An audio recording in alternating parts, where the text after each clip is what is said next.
जय हिंद फ्रेंड्स। आज हम लोग 3D का बहुत ही इंपॉर्टेंट टॉपिक डिस्कस करने वाले हैं और ये है डिस्टेंस बिटवीन अस्क्यू लाइंस। हम लोग अस्क्यू लाइंस के बारे में बहुत डिटेल में पढ़े हैं कि अस्क्यू लाइन क्या होता है। जैसा कि आप जानते हैं, अस्क्यू लाइन वो लाइन होते हैं जो न तो पैरेलल होता है न ही एक दूसरे को इंटरसेक्ट करते हैं। मतलब neither parallel nor intersecting lines will be called as skew lines. हो गया। उस अस्क्यू लाइन के बीच मतलब एक लाइन होता था, लाइन ऑफ शॉर्टेस्ट डिस्टेंस, जो दोनों पे परपेंडिकुलर होता था। और लाइन ऑफ शॉर्टेस्ट डिस्टेंस जहाँ पर दोनों को मीट करता था, उस दोनों पॉइंट लाइन इंटरसेक्शन पॉइंट के बीच का जो डिस्टेंस आता था तो वही होता था shortest distance between a skew lines. यदि आपको फिगर याद होगा तो कुछ इस तरीके से था। सपोज हमारे पास ये L1 है और ये L2 है। ये लाइन इधर से गया, ये लाइन इधर से गया, दोनों एक दूसरे को कहीं मिल नहीं रहा, तो नीदर पैरेलल नॉर इंटरसेक्टिंग हुआ। और एक लाइन होना चाहिए जो इस तरीके से गया। अब ये दो लाइन, जैसे ये लाइन है दोनों पे परपेंडिकुलर है, तो ये कहलाएगा लाइन ऑफ शॉर्टेस्ट डिस्टेंस। और यहाँ से ये जो इंटरसेक्शन पॉइंट आप देख रहे हैं और यहाँ तक का ये जो भी लेंथ होगा, this length is called as shortest distance between a skew lines. और आज हम लोग को यही कैलकुलेट करना है। इसके लिए कुछ रिजल्ट निकालेंगे कार्टेशियन और वेक्टर दोनों के लिए, और तब फिर हम आगे देखेंगे कि दो पैरेलल लाइन के बीच का कैसे निकालते हैं। तो आइए पहले इस टॉपिक को हम क्लियर करते हैं, फिर आगे बढ़ेंगे। तो जैसा कि आप देख पा रहे हैं, distance between shortest distance between a skew lines and the shortest distance between parallel line. तो ये दो टॉपिक हमारा रहेगा और दोनों ही टॉपिक दोनों फॉर्म के लिए रहेगा। यदि कार्टेशियन फॉर्म में है तब क्या करेंगे और वेक्टर फॉर्म में है तब कैसे अप्लाई करेंगे। तो इस दोनों टॉपिक को समझते हैं। ये 3D का टॉपिक है, 3D straight line in space. 3 chapter हैं, एक तो डायरेक्शन कोसाइन डायरेक्शन रेशियो और दूसरा स्ट्रेट लाइन इन स्पेस, तीसरा प्लेन। तो इस बार प्लेन नहीं है, लाइन इन स्पेस पढ़ना है, जिसमें कि ये सब पॉइंट हम लोग ऑलरेडी पढ़ चुके हैं। ये भी हम पढ़ चुके हैं प्रीवियस लेक्चर में। और concept of 2D in and concept of lines in 2D and 3D, askew lines, line of shortage, ये डिस्कस कर चुके हैं। अभी का जो टॉपिक है ये दोनों ही टॉपिक अभी डिस्कस करेंगे। Shortest distance between a skew lines and the shortest distance between two lines. Two line यहाँ पर पैरेलल लाइन होगा। तो आइए इस टॉपिक को देखते हैं, shortest distance between to line. तो ये टू लाइन कौन सा होगा भैया? अस्क्यू लाइन्स होगा। ये होगा askew lines, this is askew lines. अब यहाँ पर देखिए, ये जैसे मैंने एक फिगर बनाया है, एक लाइन ऐसे गया है, ये दूसरा लाइन गया है। अब यहाँ पर आप देख सकते हैं कि ये जो लाइन L1 है, लेट से इट इज L1 और ये L2, तो दोनों ये इस प्लेन में जा रहा है, ये इधर से, दोनों एक दूसरे को मिलेगा नहीं और दोनों एक दूसरे के पैरेलल भी नहीं है। तो नाइदर पैरेलल नॉर इंटरसेक्टिंग। तो आप वो ऐसा मत सोच लीजिए कि मिल जाएगा। ये मिलेगा कैसे? ये गया है इस मतलब वर्टेक्स से और इस वर्टेक्स से, ये नहीं मिलेगा। तो ये दो लाइन मतलब एक दूसरे के, ये L1 है, ये this is L1 and this is L2। This is, ये हमारा L1 है, this is L1 and this is L2। और ये दोनों ही अस्क्यू लाइन्स हैं और दोनों के बीच का हमको परपेंडिकुलर डिस्टेंस निकालना है। तो समझिए, इसी लाइन को हमने यहाँ पर लिख दिया कि लेट से this is L1 and this is L2 और दोनों के बीच का निकालना है। तो ये ऐसे, ये मतलब ऐसे गया होगा, तो ये क्या रहा होगा? ये होगा लाइन ऑफ शॉर्टेस्ट डिस्टेंस। लेकिन हमको क्या निकालना है? Shortest distance. तो शॉर्टेस्ट डिस्टेंस मतलब ये जहाँ पर इंटरसेक्ट किया वहाँ से वहाँ तक का डिस्टेंस। तो ये बात हो गई। तो हम यहाँ पर इसको, इस वाले शॉर्टेस्ट डिस्टेंस को अभी हटा रहे हैं। अब जरा समझिए, सबसे पहले तो इसका इक्वेशन देना होगा। तो यहाँ पर अभी वेक्टर फॉर्म की बात कर रहे हैं, तो वेक्टर फॉर्म में इसका हम इक्वेशन दे रहे हैं। इन्फॉर्मेशन क्या है सो समझ लीजिए। लाइन दिया हुआ है, consider two lines, consider two lines. दो लाइन हमारे पास दिया होगा, तो दो लाइन क्या देगा? वो इक्वेशन देगा, vector R is equal to A1 plus lambda B1, और दूसरा दिया हुआ है vector R equal to A2 vector plus mu B2। ये दो वेक्टर हमारे पास दिया है, this is L1, this is L1। ये हमारे पास L1 है और ये हमारे पास L2 है। अब समझिए, A1 A2 का मतलब हुआ कि ये पास कर रहा है A1, जिस पॉइंट से पास कर रहा है उसका पोजीशन वेक्टर A1 है, और ये जिसे पास किया उसका पोजीशन वेक्टर A2 है। B1 मतलब L1 किसके पैरेलल है? तो B1 वेक्टर के, और L2 किसके पैरेलल है, B2 वेक्टर के। समझिएगा, ये जैसे L1 है तो ये किससे पास किया है, तो ये पॉइंट जिसे पास कर रहा है ये S लिखा हुआ है, हमने बोला कि इसका पोजीशन वेक्टर A1 है। और ये किससे पास किया, T पॉइंट से, इसका पोजीशन वेक्टर मैंने मान लिया A2।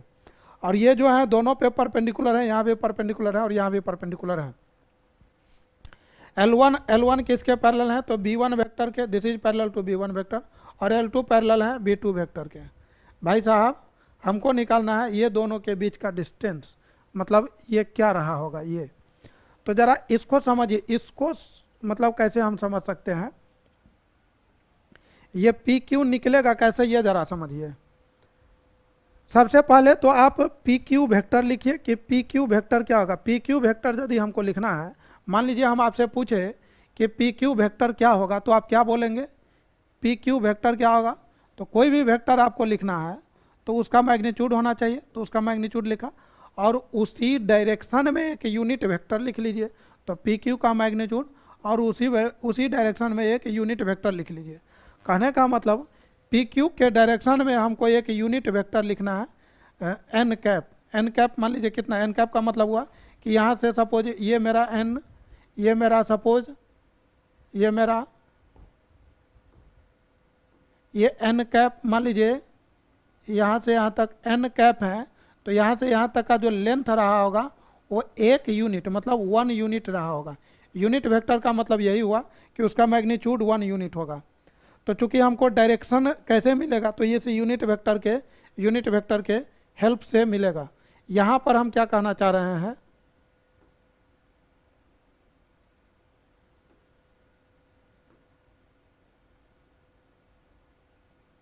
ये अब समझिए, जैसे ये PQ वेक्टर लिखना है तो PQ वेक्टर कैसे लिखे, तो हमने क्या बोला, PQ का मैग्नीट्यूड लिख लीजिए और इस डायरेक्शन में एक यूनिट वेक्टर लिख लीजिए, क्योंकि यूनिट वेक्टर से मल्टीप्लाई करेंगे तो कोई फर्क नहीं पड़ेगा, मतलब मैग्नीट्यूड तो वही रहेगा, लेकिन एक वेक्टर का डायरेक्शन हमको पता चल जाएगा।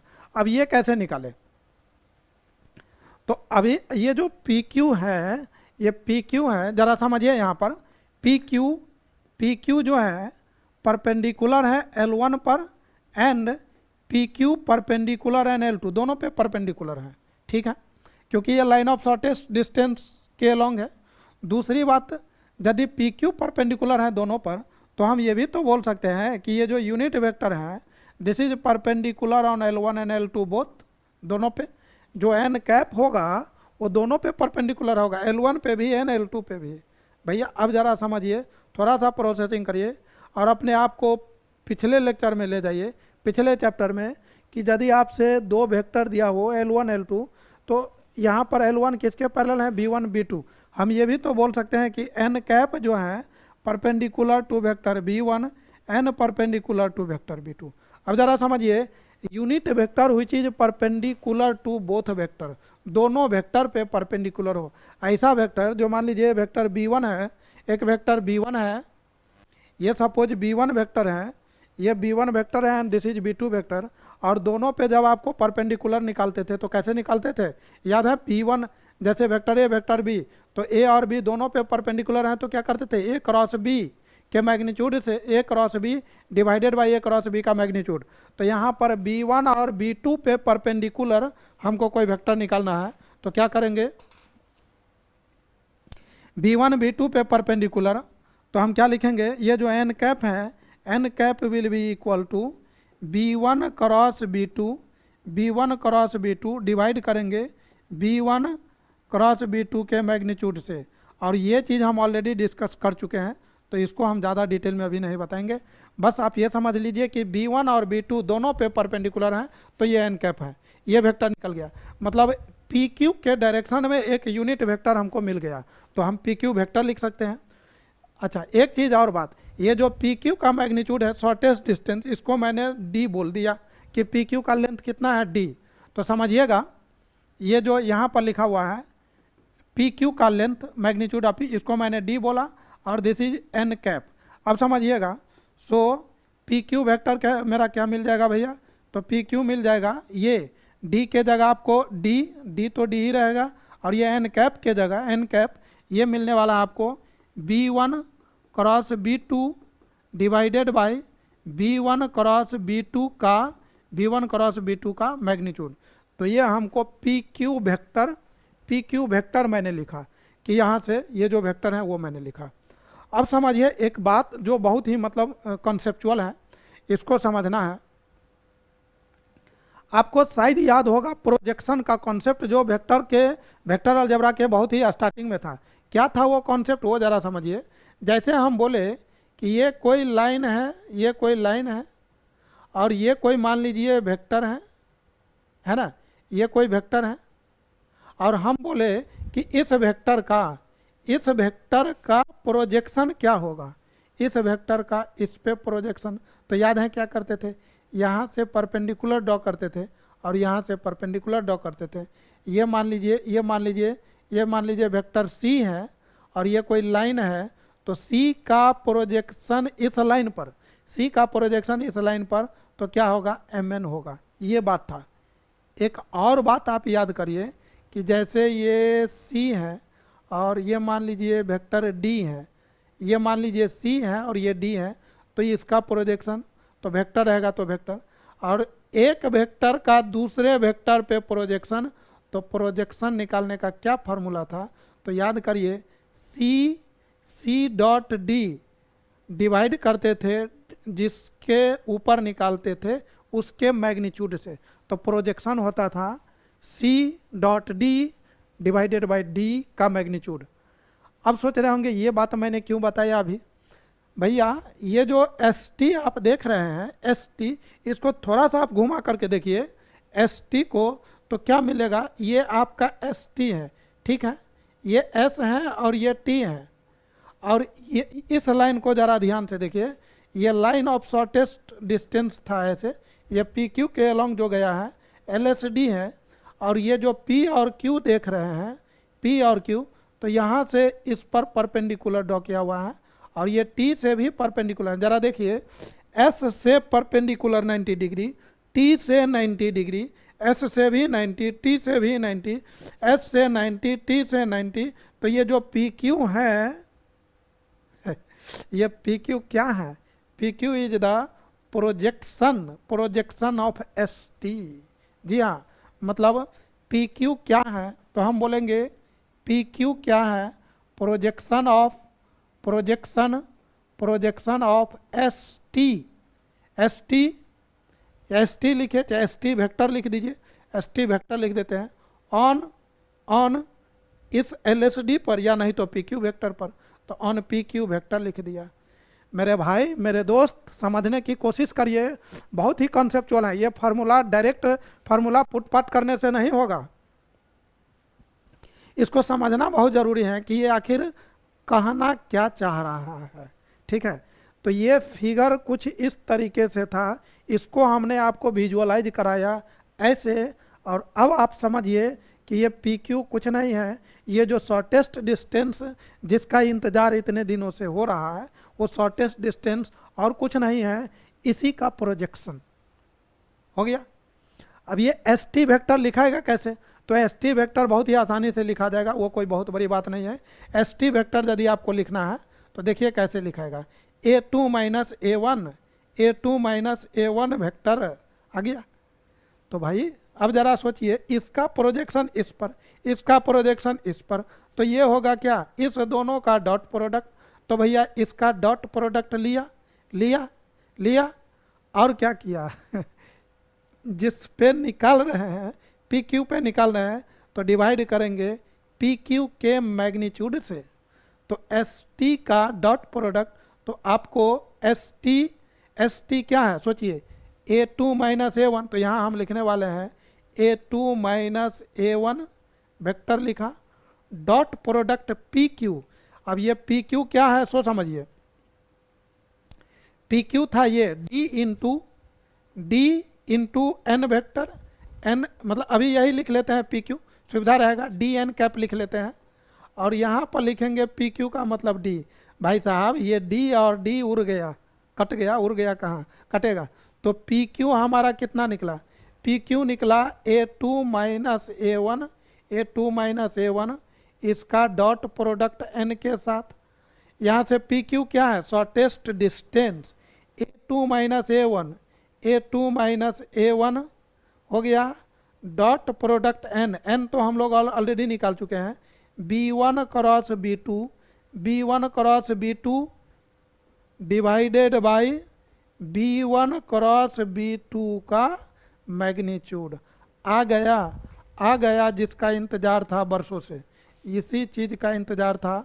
और आई थिंक ये बहुत ही, हम यदि इसमें लिखे कि most important topic, most useful topic, बहुत इम्पोर्टेंट टॉपिक, मतलब सबसे ज़्यादा इम्पोर्टेंट, तो हम कोई गलत नहीं बोलेंगे, क्योंकि पूरे 3D में ये अकेले छाया हुआ है और इस पर खूब क्वेश्चन भी आता है, मतलब बोर्ड लेवल से लेकर के क्वेश्चन, मतलब कॉम्पिटिटिव लेवल तक, आसान से लेकर के हार्ड लेवल तक का क्वेश्चन यहाँ से फ्रेम होता है। इसलिए इस बात को समझना बहुत ज़रूरी है।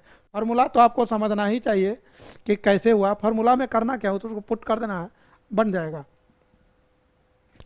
मेरा यही रिक्वेस्ट रहेगा आप लोगों से कि यदि आप इसको समझ रहे हैं, इसको पढ़ रहे हैं, तो इसको समझ करके पढ़िए, इसको विजुअलाइज करके पढ़िए। थोड़ा सा टाइम लगेगा, लगने दीजिए, क्या जाता है, सीखिए। एक बार सीख लिए तो फिर स्पीड तो सुपर फास्ट हो जाएंगे आप। तो ये बात हुई, मतलब शॉर्टेस्ट डिस्टेंस निकलता कैसे हैं ये मैंने बताया। एक चीज़ और आप यहाँ पर ध्यान दीजिए कि ये जो कैलकुलेशन है डॉट प्रोडक्ट, हो सकता है निगेटिव आ जाए, तो शॉर्टेस्ट डिस्टेंस लेंथ कभी हम लोग निगेटिव लेते नहीं है, तो इसको हम लोग मॉड में लगा देंगे ताकि ये ऊपर वाला चीज़ जो है पॉजिटिव आएगा। नीचे तो ऑलरेडी मैग्नीट्यूड है तो वो पॉजिटिव में ही आएगा, ऊपर जो चीज़ है वो आपका पॉजिटिव आना चाहिए। तो ये बात हो गई। तो ये शॉर्टेस्ट डिस्टेंस निकालते कैसे हैं, उसका क्या लॉजिक है वो मैंने आपको पूरी बात बताया, और ये इसका फार्मूला हुआ। अब जरा समझिए, यहाँ पर एक दो पॉइंट हैं इससे रिलेटेड। यदि बोल दिया जाए, है ना, यदि बोल दिया जाए आपको कि ये दोनों लाइन एक दूसरे को इंटरसेक्ट किया, तो जैसे ही एक दूसरे को इंटरसेक्ट करेगा तो एक दूसरे के नज़दीक आ जाएगा, एक दूसरे को मिलेगा। जैसे ही दोनों का मिलन होगा तो डिस्टेंस, सबसे कम का डिस्टेंस, मतलब छोटा डिस्टेंस क्या हो गया, 0। वो लाइन इसी पर आ गया तो डिस्टेंस रहा कहाँ, यहाँ है तब ना कुछ डिस्टेंस है, यहाँ है तो डिस्टेंस है, यहाँ है तो कम हो गया, यहाँ है तो और कम हो गया, यहाँ है तो और कम हो गया, कट कर गया, इंटरसेक्ट कर गया, तो शॉर्टेस्ट डिस्टेंस 0। तो पूछ दिया जाता है कि शॉर्टेस्ट मतलब क्या कंडीशन होना चाहिए कि ये दो लाइन, स्क्यू लाइन एक दूसरे को कट करेगा, तो क्या कंडीशन होना चाहिए। तो यहाँ पर कंडीशन यदि बोला जाए, condition for two lines to intersect each other, to intersect each other, दोनों लाइन एक दूसरे को इंटरसेक्ट करेगा, इसके लिए क्या कंडीशन होना चाहिए। तो भैया ये लाइन और ये लाइन इंटरसेक्ट करेगा, ये L1 है L2 है, इक्वेशन दिया रहेगा। जैसे ही इंटरसेक्ट करेगा तो बोलेंगे शॉर्टेस्ट डिस्टेंस 0, और शॉर्टेस्ट डिस्टेंस 0 का मतलब A2 minus A1 dot product B1 cross B2 divided by B1 cross B2 का मैग्नीट्यूड, एंड दिस इज 0। अब यहाँ से आप इसको क्या कर लीजिए, ये यहाँ पर नीचे मतलब डिनोमिनेटर उधर जाके 0 हो जाएगा, तो आपको कुल मिला के मिल जाएगा A2 माइनस A1 का dot product B1 cross B2 के साथ ये होना चाहिए 0। तो यही एक कंडीशन है। अब यदि कहीं भी आता है और बोले कि इंटरसेक्ट कर रहा है तो तुरंत ये लगा दीजिए, या बोला क्या कंडीशन है तो ये लगा दीजिए, और उसमें कुछ मतलब कांस्टेंट और नॉन पैरामीटर दिया रहता है तो वो आपको निकल जाएगा। तो ये बात हो गई इसकी।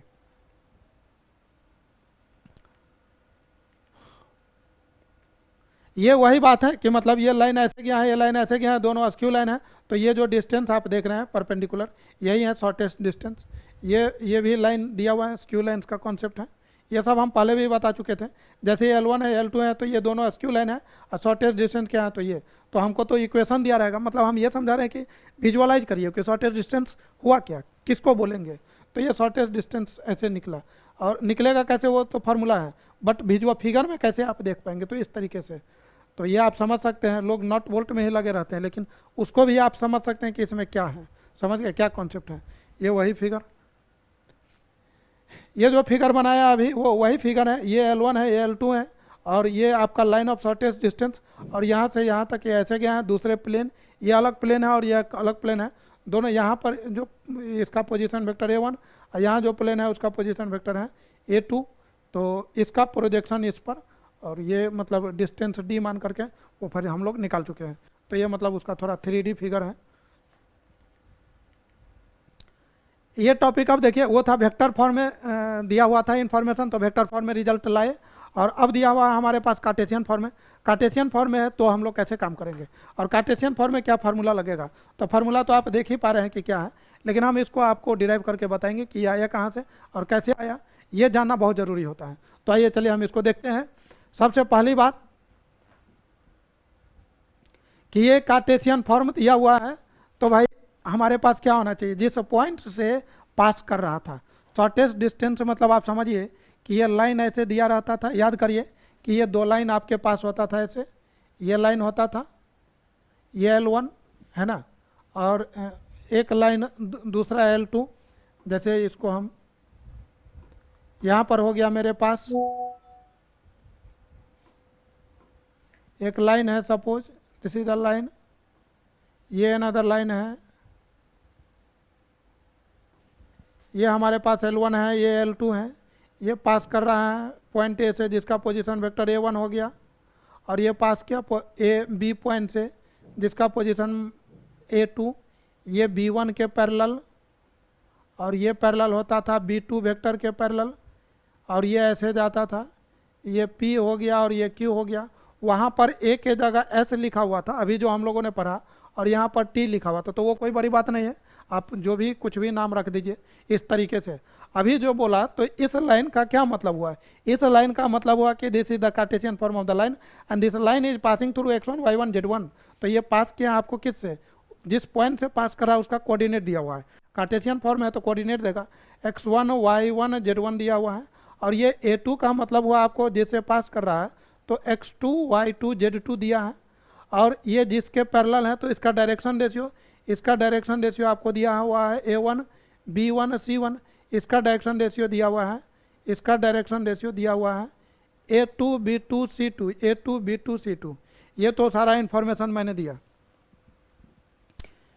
अब यदि ये दिया हुआ है तो ये आएगा, पहले आप समझिए कि ये दो लाइन दिया हुआ है तो ये आएगा, इसका परपेंडिकुलर वो शॉर्टेस्ट डिस्टेंस निकालेंगे तो ये आएगा, ये आया कहाँ से उसको जरा समझिए। तो ये दो लाइन है passing through this and this, direction ratio this and this. तो चलिए हम लोगों ने क्या देखा था, शॉर्टेस्ट डिस्टेंस का क्या फार्मूला था, बोलिए फटाफट, क्या था, A2 माइनस A1 था, A2 माइनस A1 का dot product, A2 minus A1 का डॉट प्रोडक्ट किसके साथ, तो B1 क्रॉस B2, भैया B1 क्रॉस B2 के साथ डिवाइड करते थे B1 क्रॉस B2 के मैग्नीट्यूड से। समझिएगा A2 माइनस A1, तो A2 माइनस A1 क्या हो जाएगा, ये बोलिए फटाफट, A2 माइनस A1 बोलिए क्या होगा, तो A2 माइनस A1, तो x2 माइनस x1 क्या लिखेंगे, x2 minus x1 i plus y2 minus y1 j, y2 minus y1 j plus z2 minus z1 k, है कि नहीं। फिर क्या लिखेंगे B1 वेक्टर बोलिए A1 आई plus B1 j plus C1 के, B2 वेक्टर बोल दीजिए तुरंत A2 आई plus B2 j plus C2 के हो गया। अब आपको निकालना है इसी का डॉट प्रोडक्ट, मतलब A2 माइनस A1 का dot product B1 cross B2 के साथ। मेरी बात को ध्यान से समझिएगा, ये क्या है, तो ये STP है, STP मतलब स्टैंडर्ड टेम्परेचर प्रेशर जी नहीं, ऐसा नहीं है, ये केमिस्ट्री में था स्टैंडर्ड टेम्परेचर प्रेशर, यहाँ पर मतलब हुआ STP स्केलर ट्रिपल प्रोडक्ट, है ना। ट्रिपल प्रोडक्ट मतलब तीन वेक्टर हैं भैया, ये A2 माइनस A1 एक वेक्टर है, और B1 एक वेक्टर हुआ, B2 एक वेक्टर हुआ, ये पूरा एक वेक्टर, ये दूसरा, ये तीसरा, तीन वेक्टर का प्रोडक्ट है। और ये यदि क्रॉस करेंगे तो एक cross B1 cross B2 vector इन वेक्टर क्रॉस वेक्टर वेक्टर होगा, और ये वेक्टर है, वेक्टर का डॉट प्रोडक्ट वेक्टर के साथ स्केलर आएगा, इसीलिए इस पूरे का नाम हुआ स्केलर ट्रिपल प्रोडक्ट हो गया। स्केलर प्रोडक्ट NCERT के सिलेबस में नहीं है, CBSE में नहीं आएगा, आपके एग्जामिनेशन में नहीं आएगा, लेकिन ये टॉपिक हैं जो कंपटीशन का तैयारी कर रहे हैं उनको तो पढ़ना ही है। या एनसीईआरटी के अलावा कोई और बुक बनाएंगे तो उसमें मिलेगा। जैसे आर डी शर्मा सर का बुक बनाइए, आर एस अग्रवाल सर का बुक बनाइए, तो उस समय आपको मिलेगा। खैर छोड़िए, अरे यहाँ पर ये एसटीपी हुआ, ये एक वेक्टर 1 2 3 इसी का एसटीपी निकालना है। तो देखिए उपाय क्या है, मतलब आपको ये निकालना पड़ेगा। तो उपाय ये है कि b1 क्रॉस b2, पहले इसका क्रॉस निकालिए। तो इसका क्रॉस निकलेगा डिटर्मिनेंट के हेल्प से, आई जे के, और फिर a1 b1 c1 a2 b2, तो क्रॉस निकल जाएगा। और जो क्रॉस आएगा उसका इसके साथ डॉट करिए, तो फिर वो करेंगे तो आएगा। और एक डायरेक्ट रिजल्ट है, मतलब वो यदि आप पूरा काम करेंगे, प्रोसेसिंग करेंगे, और या नहीं तो जिनको एसटीपी आता है, तो क्या कॉन्सेप्ट है सो देखिए। एसटीपी स्केलर आएगा, एक डिटर्मिनेंट बन जाएगा। ये जो तीनों वेक्टर का आईजे का जो कोफिशिएंट है वो सारा आप इसमें रख दीजिए। तो क्या आ जाएगा, x2 minus x1, y2 minus y1, z2 minus z1। यहाँ आएगा a1 b1 c1, a2 b2 c2। भैया मेरे, यदि आप b1 क्रॉस b2 निकालेंगे और डॉट प्रोडक्ट करेंगे, तब पूरा सॉल्व करेंगे, तो वही चीज़ आएगा जो आप इस डिटर्मिनेंट को सॉल्व करने वाले हैं। तो मतलब ये याद रखना थोड़ा आसान होता है। तो ये बात हो गई। दूसरी बात, b1 क्रॉस b2 आप निकालेंगे, तो b1 क्रॉस b2 का मैग्नीट्यूड जब आप निकालेंगे तो वो क्या आएगा वो समझ लीजिए। b1 क्रॉस b2 का मैग्नीट्यूड आपको आने वाला है, देखिए b1 इसी का क्रॉस प्रोडक्ट, तो इसका क्रॉस प्रोडक्ट तो वो बहुत ही आसान है, क्रॉस प्रोडक्ट और उसका मैग्नीट्यूड। तो मैग्नीट्यूड आएगा क्या, सो देख लीजिए, b1 c2, यहाँ से क्रॉस कर दीजिए, b1 c2 minus b2 c1 का होल स्क्वायर, जोड़, ठीक है, जोड़ a2 c1 minus a1 c2 का होल स्क्वायर, जोड़ ए, है ना, जोड़ a1 b2 minus a2 b1 का होल स्क्वायर। क्योंकि आपको जो b1 क्रॉस b2, थोड़ा देर के लिए समझ लीजिए कि आपको जो b1 क्रॉस b2 मिलेगा वो क्या मिलेगा, जो आप जैसे भी निकालिए डिटर्मिनेंट का यूज करके, या इसको डायरेक्ट बने जैसे भी बनाएंगे, तो वो आपको मिलेगा यही चीज़, b1 c2 minus b2 c1 i cap plus a2 c1 minus a1 c2 j cap plus a1 b2 minus a2 b1 के कैप, यही मिलने वाला है। निकालिए, हम नहीं निकालना है, हम तो डायरेक्ट वो एसटीपी का कॉन्सेप्ट लगा दिए, तो ये आ गया। तो और जब ये b1 क्रॉस b2 आएगा तो इसी का मैग्नीट्यूड पूछेगा, तो इसका मैग्नीट्यूड क्या करेंगे, आई का जो कंपोनेंट है जे का कंपोनेंट, उसका फिर यहाँ पर रूट लगाना होगा, ये हम भूल गए थे, तो ये लगा दीजिए, हो गया। जब ये सब हो गया तो ये पूरा वैल्यू इसमें जाके पुट कर दीजिए, और ये पूरा क्या होना चाहिए, मतलब मॉडुलस में होना चाहिए। सो हमारे पास शॉर्टेस्ट डिस्टेंस बन गया, क्या बन गया, वो डिटर्मिनेंट, जो भी डिटर्मिनेंट है, x2 minus x1, y2 minus y1, z2 minus z1, a1 b1 c1, a2 b2 c2, और इसका डिटर्मिनेंट डिवाइड करेंगे b1 c2 minus b2 c1 का whole square plus a2 c1 minus a1 c2 का whole square plus a1 b2 minus a2 b1 का whole square. इतना ना, a1 b1 c2 a2 हो गया। यदि आप रात में ये वीडियो देख रहे हैं तो सपने में भी यही आएगा, a1 b2 c2 a2।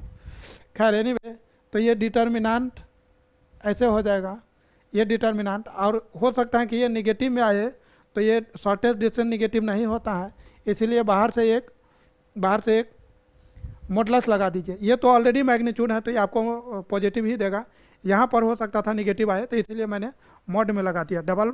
ये मॉडुलस है और ये डिटर्मिनेंट है, बात समझिए। लोग इसको भी मॉडुलस ही बोल देता है, अरे भाई वो डिटर्मिनेंट है ना, मैट्रिक्स डिटर्मिनेंट वाला डिटर्मिनेंट। तो यही ये फार्मूला यहाँ पर दिया हुआ है, आप देख लीजिए, यही फार्मूला दिया हुआ है। यह आया कैसे ये हम आपको बताए, और हम अब अगले टॉपिक पर चलते हैं। ये टॉपिक है, ये नया टॉपिक है हम लोगों के लिए। नया टॉपिक क्या है वो समझ लेते हैं। बोला है कि डिस्टेंस बिटवीन पैरेलल लाइन, इससे पहले भी हम लोग डिस्टेंस बिटवीन पैरेलल लाइन पढ़े हैं, और वो पढ़े हैं 2D में। अभी जो हम लोग पढ़ने वाले हैं वो 3D में। भैया एक ही पोल बैटरी है, इसको हम चेंज कर लेते हैं, नहीं तो फिर दिक्कत हो जाएगा।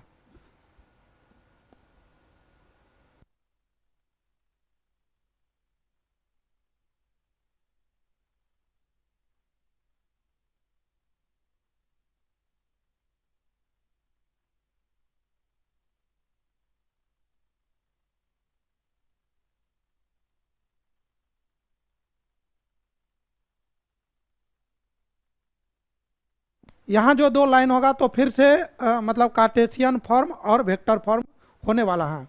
समझिएगा यहाँ पर क्या बोला जा रहा है। हम 2D का एक बात बता देते हैं कि जैसे दो लाइन होता था ऐसे, ये L1 है और ये L2 है, ये लाइन ऐसे होता था, पता नहीं कितने को याद होगा या नहीं याद होगा। ऐसे रहता था लाइन हमारा, ax plus b y, ax plus b y plus C1 बराबर 0। दूसरा लाइन होता था ax plus b y plus C2 बराबर 0। पैरेलल लाइन में x और y का कोफिशिएंट सेम होता था, C1 C2 अलग अलग होता था। तो यदि ये d आप निकालना चाह रहे हैं तो d का वैल्यू होता है C1 minus C2 divided by under root a square plus b square. यहाँ पर ये कॉन्सेप्ट होता था। यहाँ कुछ और कॉन्सेप्ट होगा, यहाँ वेक्टर का कॉन्सेप्ट यूज होगा और देखते हैं कि कैसे यूज करेंगे। तो चलिए इसको हम डिलीट करते हैं। सबसे पहली बात कि यहाँ पर जो कॉन्सेप्ट दिया हुआ है, क्या दिया हुआ है, दो लाइन दिया हुआ है तो दोनों लाइन का इक्वेशन देना चाहिए। तो हम यहाँ पर लिख लेते हैं कि कंसीडर टू लाइन्स, दो लाइन हमारे पास दिया हुआ है। एक लाइन L1 है, L1 का इक्वेशन देख लीजिए क्या दिया हुआ है, a plus lambda b r equal to a plus मतलब A1 प्लस लेमडा बी, और दूसरा इक्वेशन देखिए r equal to A2 plus mu b. समझिएगा मैंने यहाँ पर B1 B2 नहीं लिखा है। क्यों नहीं लिखा है? क्योंकि दोनों लाइन पैरेलल हैं और मान लीजिए L1 जो है वेक्टर B के पैरेलल हैं तो जाहिर सी बात है L2 भी इसी के पैरेलल होगा। तो यहाँ पर B1 B2 लिखने का कोई मतलब सेंस नहीं बनता है, एक ही से आपको काम चल जाएगा। तो मतलब B तो एक ही। अच्छा, आपको कभी कभी ये दिया भी नहीं रहता है क्वेश्चन में कि ये दोनों लाइन पैरेलल हैं तो बताओ क्या इक्वेशन होगा, ऐसे नहीं दिया रहता है, वो ऐसे लिख देगा। आपको समझना है कि यह स्क्यू लाइन है या पैरेलल लाइन है। तो यदि स्क्यू लाइन रहेगा तो ये दोनों अलग अलग रहेगा, और यदि पैरेलल लाइन होगा तो ये दोनों सेम रहेगा। तो यही आपको चेक कर लेना है कि ये जो बी वेक्टर है वो दोनों सेम आ रहा है कि नहीं। अभी हम क्वेश्चन लेंगे तो ये बात अपने आप डिस्कशन में आ जाएगा, है ना। तो यहाँ पर ये दोनों वेक्टर मतलब सेम आ गया तो समझिए कि पैरेलल है, और फिर ये इक्वेशन हमसे मतलब दिया रहेगा और डिस्टेंस बिटवीन निकालना है। अब समझिए ये तो हो गया आपको वही LSD क्या हुआ, लाइन ऑफ शॉर्टेस्ट डिस्टेंस के अलॉन्ग गया है, और यहाँ से यहाँ तक का जो डिस्टेंस हुआ वही शॉर्टेस्ट डिस्टेंस हुआ, और ये शॉर्टेस्ट डिस्टेंस इसको मैंने मान लिया D, जो कि अभी आपको PT दिखाई दे रहा है अभी के फिगर के अकॉर्डिंग, तो कोई दिक्कत नहीं है। अब समझिए यहाँ पर यदि हम आपसे ये पूछे कि ST क्रॉस ये B, इसका क्रॉस प्रोडक्ट हम निकालना चाह रहे हैं। ST का क्रॉस प्रोडक्ट वेक्टर B के साथ कितना होगा, तो क्या होगा ST का मैग्नीट्यूड, B का मैग्नीट्यूड, फिर क्या लिखेंगे तो साइन थीटा हो जाएगा, और यूनिट वेक्टर N जो इस दोनों पे परपेंडिकुलर हो। यदि हम ये बोल दे कि नहीं हमको मैग्नीट्यूड चाहिए ST क्रॉस B, इसका मैग्नीट्यूड चाहिए, तो क्या बन जाएगा भैया, तो ये बन जाएगा ST का मैग्नीट्यूड, मतलब ये तो ऑलरेडी मैग्नीट्यूड है, ये भी मैग्नीट्यूड, साइन थीटा तो ये मैग्नीट्यूड मतलब मॉडुलस में ही आ जाएगा, और इसका मैग्नीट्यूड। तो यूनिट वेक्टर का मैग्नीट्यूड क्या होगा, यूनिट वेक्टर क्या है, तो unit vector will be perpendicular to both B vector B and ST vector, समझे। तो यहाँ से हमको मिलने वाला है ST क्रॉस प्रोडक्ट B, और ये हो जाएगा ST का मैग्नीट्यूड, B का मैग्नीट्यूड, है ना, और साइन थीटा, और ये 1 होने वाला है। अब समझिएगा यहाँ पर, अब ये तो सब स्केलर हो गया। ST वेक्टर यदि हम लिखना चाह रहे हैं तो ST वेक्टर क्या लिखाएगा भैया, तो position vector of T minus A, तो हम लिखेंगे A2 माइनस A1। तो यहाँ पर हम लिखने वाले हैं A2 माइनस A1 और इसका क्रॉस प्रोडक्ट B के साथ, और ये पूरे का मॉड। अब समझिएगा इसको हम चाहे ये जो ऐसे लिखा हुआ है तो हम इसको ऐसे भी तो लिख सकते हैं, B इधर लिखा हुआ है, हम इसको ST यहाँ पर ले आए ST और साइन थीटा इधर, चूँकि सबके सब स्केलर हैं, तो स्केलर में मतलब कम्यूटेटिव ऑर्डर इधर से उधर आप कर सकते हैं। समझिएगा, यहाँ पर यदि हम आपको बोले कि in triangle S T P में बताइए साइन थीटा भैया क्या होने वाला है, तो आपको बोलना है परपेंडिकुलर मतलब यही पी टी बाई हाइपोटेनस जो कि एस टी है। तो पी टी कितना निकला भाई साहब, एस टी साइन थीटा। अरे भैया पी टी मतलब डी, शॉर्टेस्ट डिस्टेंस, तो डी एस टी। तो इसको चाहे तो आप मतलब थोड़ा स्टैंडर्ड वे में एस टी का वेक्टर का मैग्नीट्यूड है ना, तो ऐसे भी लिख सकते हैं। तो ये जो डी आपको यहाँ से यहाँ तक दिखाई दे रहा है एस टी साइन थीटा, वो क्या है, ये डी ही तो है। तो यहाँ पर लिखने वाले हैं, यहाँ पर मैग्नीट्यूड होगा, ये मैग्नीट्यूड, ये क्या लिखा हुआ है बी का मैग्नीट्यूड, और ये मल्टीप्लाइड बाय डी। तो हमको डी क्या मिल गया, सो डी मतलब वही शॉर्टेस्ट डिस्टेंस, डी मतलब शॉर्टेस्ट डिस्टेंस मिल गया। क्या मिला डी का वैल्यू, ये इधर चला जाएगा भैया, ये मिल जाएगा आपको ए टू माइनस ए वन, उसका क्रॉस प्रोडक्ट बी के साथ पूरे का मैग्नीट्यूड लीजिए, डिवाइड कर दीजिए बी के मैग्नीट्यूड से, आ गया जिसका इंतजार था। मतलब इस वेक्टर का जो मतलब दो लाइन दिया हुआ था उसके बीच का शॉर्टेस्ट डिस्टेंस कैसे निकालते थे, तो वही कॉन्सेप्ट था और वो हम मतलब अभी डिराइव किए। तो यही एक फार्मूला है हम लोगों का, और इस तरीके से हम लोग निकाल सकते हैं।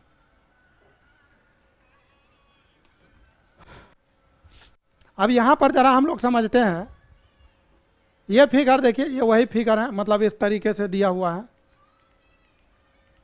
अब यहाँ पर एक क्वेश्चन दिया हुआ है, find the shortest distance between line L1 and L2 whose vector equation are this.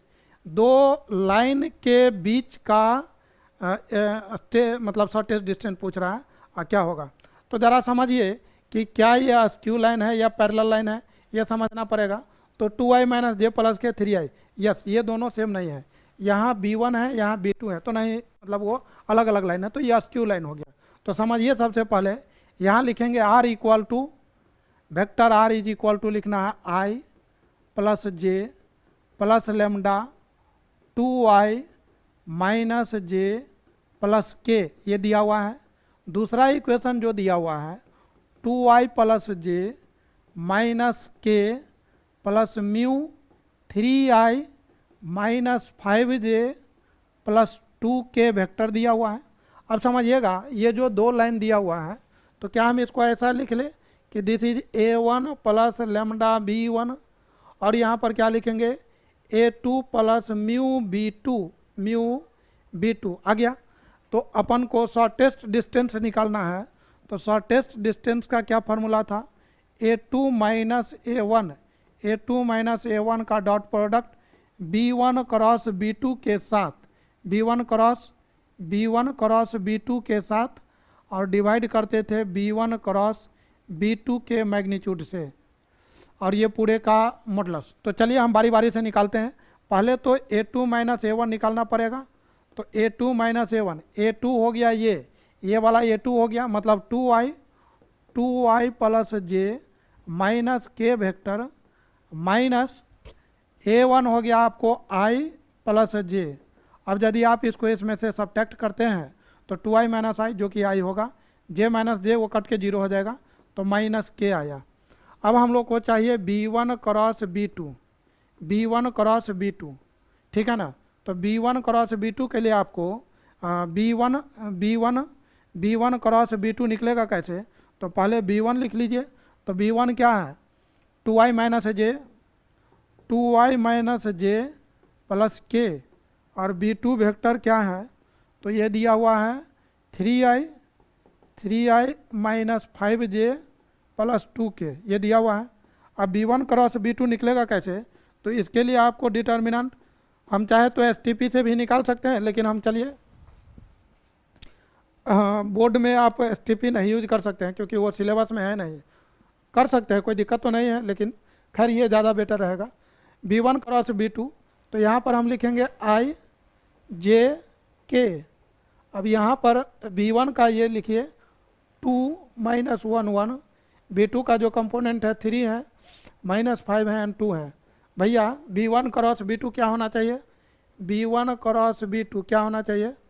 तो ये हो जाएगा आपको I रखेंगे तो दिस इंटू दिस, मतलब I को मल्टीप्लाई करना है -2 -5, तो माइनस माइनस प्लस 5 होगा, -j, क्योंकि प्लस माइनस प्लस, तो j, जब j लेंगे तो 2 इंटू 2 जा 4 -3, और जब k लेंगे k वेक्टर लेंगे तो इसको छोड़ दीजिए, 2 5 जा 10 -10 होगा, और माइनस माइनस प्लस 3 होगा, ये आ गया।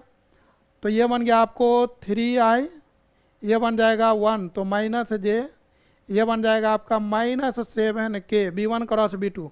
भाई साहब ये इसका और इसका डॉट प्रोडक्ट, मतलब A2 माइनस A1 का dot product B1 cross B2 के साथ। तो ये हो जाएगा आपको I को I से, J को J से, K को K से, तो I को I से करेंगे तो 3, और J वाला इधर 0 है तो J 0 हो जाएगा, K -1 है, यहाँ -7 है, तो ये +7, ये आया आपको 10। मैंने बोला था स्केलर आएगा, तो ऐसे आएगा। ये मैंने ये निकाला। हम आपको एक चीज़ यहीं पर बता देते हैं, मेथड 2 यदि आप सपोज आप निकालना चाहें, या MCQ वगैरह में आ जाए या कंपटीशन वगैरह में है, तो आप ऐसे निकाल सकते हैं। ये अभी हमको बीच में ही बता देते हैं, B1 क्रॉस B2 यदि आप निकालना चाहे तो ऐसे भी आप निकाल सकते थे। देखिए क्या करिए, A2 माइनस A1 क्या आया था आपका, कितना आया था, I माइनस के, तो यहाँ आ गया 0, मतलब 1 0 -1, और B1 का क्या आया था, देखिए 2 -1 1, और इधर आया था आपको 3 -5 एंड 2। इसको आप सिंप्लीफाई कर दीजिए, जो आएगा मतलब यही आएगा, इसको सिंप्लीफाई करिएगा तो 10 आना चाहिए, ठीक है। खैर, तो ये हमको मिल गया। अब हमको क्या चाहिए, B1 क्रॉस B2 का मैग्नीट्यूड चाहिए। तो B1 क्रॉस B2 निकाले हुए हैं, तो क्या हो जाएगा, 9 -1 का स्क्वायर 1, -7 का स्क्वायर 49, तो इसका रूट, तो ये हो गया 59, square root of 59। So the shortest distance मिला हमको कितना, तो ये हो जाएगा, ऊपर में लिखेंगे A2 माइनस A1 का dot product B1 cross B2 के साथ, ठीक है, डिवाइड कर देना है B1 क्रॉस B2 के मैग्नीट्यूड से, और ये मॉडुलस लगा दीजिए। तो ऊपर हम लोगों को 10 आया था, और नीचे में जो मैग्नीट्यूड आया है वो √59, तो मॉडुलस अभी चूँकि ऑलरेडी पॉजिटिव है, तो 10 √59 होना चाहिए। यदि कोई कैलकुलेशन एरर होगा तो हो सकता है, मतलब, लेकिन हमको नहीं लगता है कि। तो ये आंसर है, मतलब इसका शॉर्टेस्ट डिस्टेंस बिटवीन 2 लाइन कैसे निकाले, ये हम आपको बताए और आप समझे।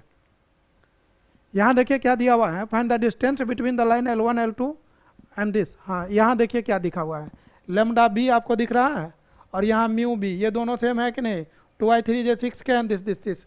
तो आपको तुरंत समझ जाना कि ये लाइन पैरेलल है, और आपको लिख भी देना चाहिए कि दीज 2 लाइन्स आर पैरेलल, समझ रहे हैं। तो अब यहाँ हमको लिखना, आप लिख दीजिए कि here L1 and L2 are L1 चाहे गिवन लाइन्स है ना, given lines are parallel, L1 L2 are parallel, ये जो है पैरेलल है।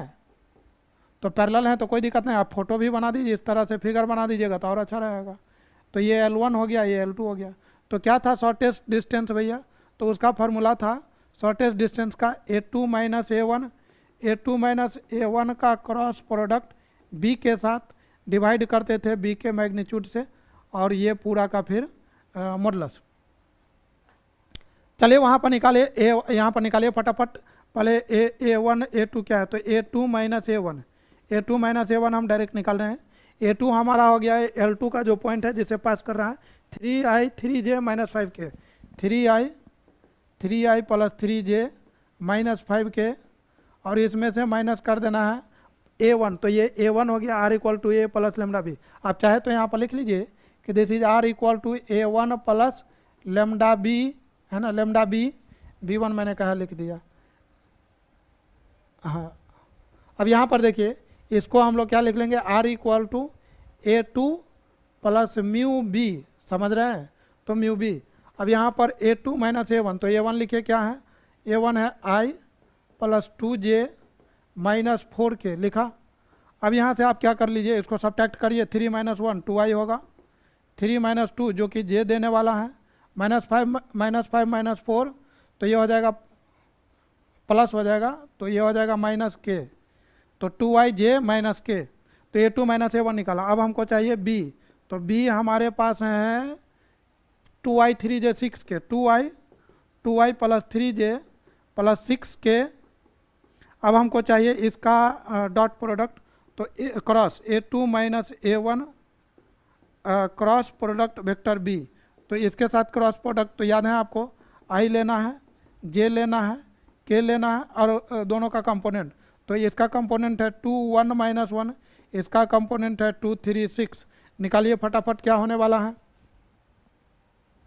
यहाँ पर लिख देते हैं i का कोफिशियंट भैया क्या होगा, तो ये होगा 6 माइनस 3, तो प्लस हो जाएगा 6 प्लस 3 माइनस j, जब j लेंगे तो क्या लेंगे, j लेंगे तो 6 2 जा 12, 12 प्लस 2 होने वाला है, और k वेक्टर लेंगे तो k कैप के साथ दिस इंटू दिस, 2 3 जा 6, 2 3 जा 6, j लिए थे तो हाँ k लेंगे तो 2 3 जा 6 माइनस 2, तो भाई साहब ये मिलेगा 8i, और ये होगा माइनस 14j, और ये होगा आपको 6 माइनस 2 4k कैप हो गया, हमको ये हो गया।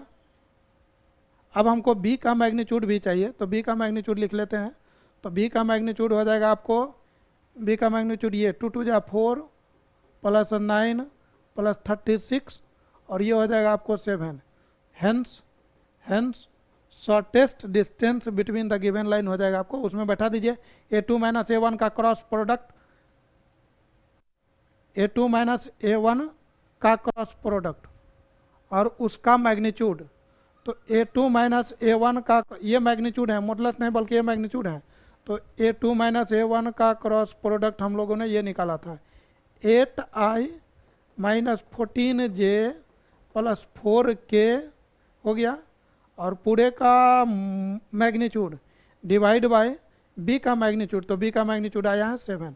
अब इसका मैग्नीट्यूड लिखिए 64 196 16 पूरे का स्क्वायर रूट, और ये 7, इसको आप ऐड करेंगे तो क्या आएगा 6, मतलब इसको कैलकुलेट कर लीजिए आप, जो भी आएगा वही इसका आंसर होगा।